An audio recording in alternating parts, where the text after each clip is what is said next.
Bapak, Ibu, saudara yang kekasih dalam Tuhan, selamat malam. Semoga kita semua tetap sehat dan aman. Sebelum kita beristirahat, saya mengajak kita sejenak untuk membaca dan merenungkan firman Tuhan. Sebelumnya, mari kita berdoa. Ya Tuhan, pada malam ini kami bersyukur kepadamu, karena sepanjang hari ini Tuhan sudah berkenan memelihara dan memberkati kami, sehingga kami masih hidup dan tetap kuat untuk bekerja sepanjang hari ini. Tuhan, kami akan membaca dan merenungkan firman-Mu. Kiranya Roh Kudus menolong kami, agar kami dapat mengerti dan mampu melakukannya dalam hidup kami. Ampuni kiranya kesalahan dan dosa kami. Dalam nama Yesus kami berdoa. Amin. Saudara-saudara, teks bacaan kita pada malam ini saya pilih dari surat Rasul Paulus kepada jemaat Filipi dalam Filipi pasal 3 ayat 10 sampai 14. Firman Tuhan demikian.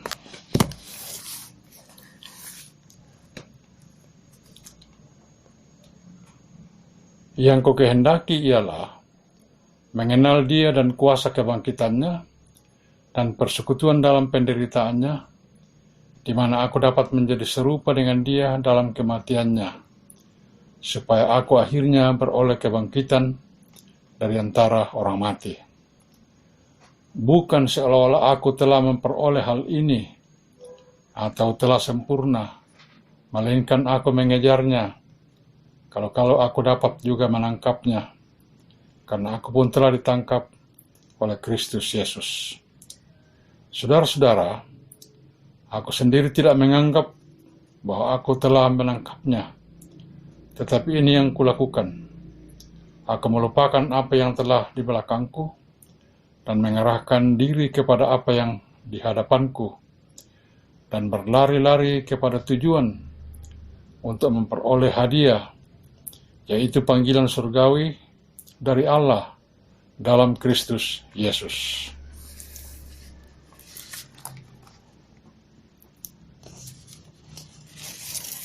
Bapak, Ibu, saudara yang kekasih dalam Tuhan, tema renungan kita pada malam ini ialah berlari ke tujuan. Surat Rasul Paulus kepada jemaat Filipi adalah surat yang ia tulis di dalam penjara dan merupakan suratnya yang terakhir sebelum ia meninggal. Kalau kita mengikuti riwayat hidup Rasul Paulus, kita akan merasa kagum dan terharu. Betapa tidak, ia sudah terlalu banyak menderita dan berkorban untuk Tuhan. Dia sudah bekerja begitu banyak untuk Tuhan. Dia sudah memberi hasil begitu banyak untuk Tuhan. Sudah waktunya ia beristirahat. Namun, ia sendiri pada akhir hayatnya, menjelang kematiannya, berkata, "Aku sendiri tidak menganggap bahwa aku telah menangkapnya. Belum. Oleh karena itu, belum waktunya untuk beristirahat.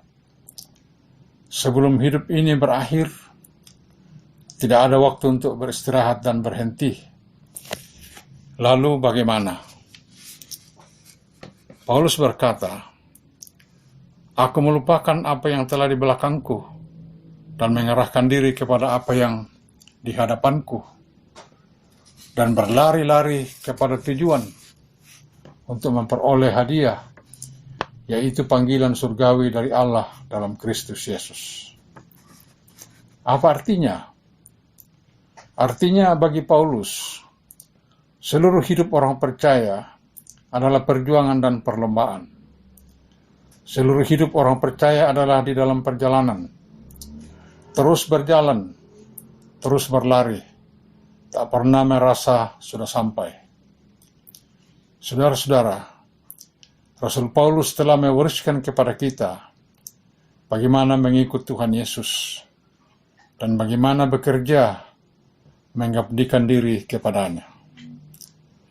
Prestasi sebesar apapun yang telah kita capai tak boleh membuat kita berpuas diri, lalu kita berhenti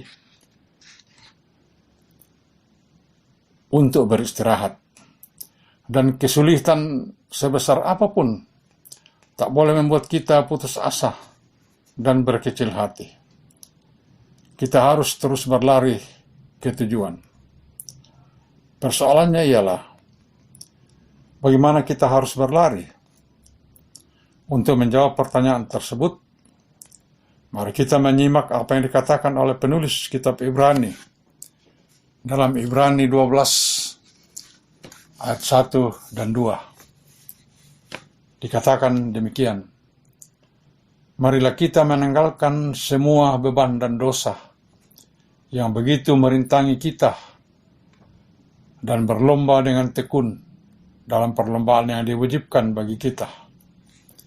Marilah kita melakukannya dengan mata yang tertuju kepada Yesus. Saudara-saudara, dalam ayat tersebut ada 3 hal yang penting untuk kita perhatikan. Yang pertama, berlomba dengan tekun. Tekun artinya berlomba dengan serius, gigih, ulet, dengan semangat tinggi, dan tekad yang bulat. Apakah kita serius? Boleh jadi kita serius dalam banyak hal. Serius dengan pekerjaan kita, serius dengan karier kita, serius dengan keluarga kita, amat serius. Tetapi apakah kita sama seriusnya dengan iman kita? Kalau kita serius dengan kebutuhan jasmani kita, apakah kita juga serius dengan kebutuhan rohani kita? Kita tidak mungkin berlomba dengan baik kalau kita tidak melakukannya dengan tekun dan serius. Yang kedua, tanggalkan semua beban dan dosa. Ini juga hal yang amat penting. Orang tidak mungkin berlari dengan baik kalau ia harus membawa beban terlalu banyak. Beban persoalan, beban kekhawatiran, dan beban dosa. Memang tidak ada hidup yang tanpa persoalan, tanpa kekhawatiran, dan tanpa dosa. Tetapi jangan biarkan itu membebani kita. Tinggalkan semua yang sudah di belakang. Hari esok punya kekhawatirannya sendiri. Apakah saudara berbuat dosa? Selesaikan itu segera, supaya ia tidak menjadi beban yang merintangi saudara berlomba dengan baik. Saudara punya persoalan? Selesaikan dengan segera dan dengan tuntas. Jangan biarkan ia menjadi beban. Ketiga, dengan mata tertuju kepada Yesus. Jangan seperti istri Lot, kakinya menuju ke depan, tetapi mata, kepala, serta hatinya tertuju ke belakang. Apa akibatnya?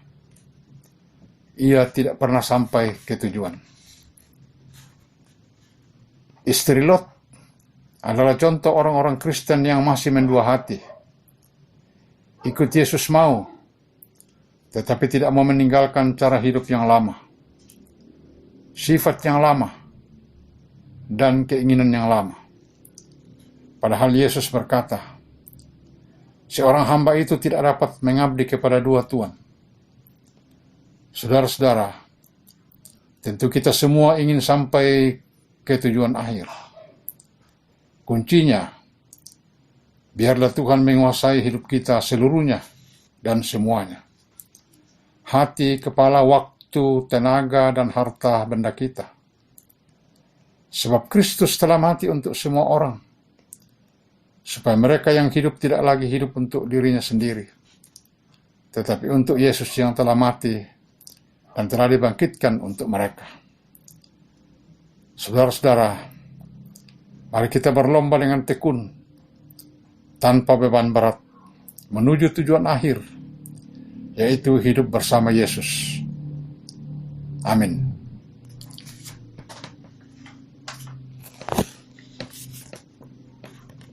Bapak, Ibu, saudara, marilah kita berdoa. Terima kasih ya Tuhan atas firman-Mu yang boleh kami dengar pada malam ini. Kiranya Roh Kudus menanamkan firman itu dalam hati kami. Tolonglah kami agar kami tetap tekun berlomba, melakukan yang terbaik bagi kemuliaan nama Tuhan. Lindungi kami untuk beristirahat pada malam ini. Lindungi segenap keluarga kami. Lindungi masyarakat dan bangsa kami. Berikan hikmat kepada pemerintah kami. Karuniakan kesembuhan dan pemulihan bagi saudara-saudara kami yang sedang sakit, baik di rumah sakit maupun di rumah mereka masing-masing. Berikan kekuatan dan hikmat kepada mereka yang berjerih lelah merawat mereka. Tuhan, ampuni dosa kami yang telah kami lakukan melawan perintah-Mu. Berkenanlah kiranya mendengar dan menyahuti doa kami. Dalam nama Yesus kami berdoa.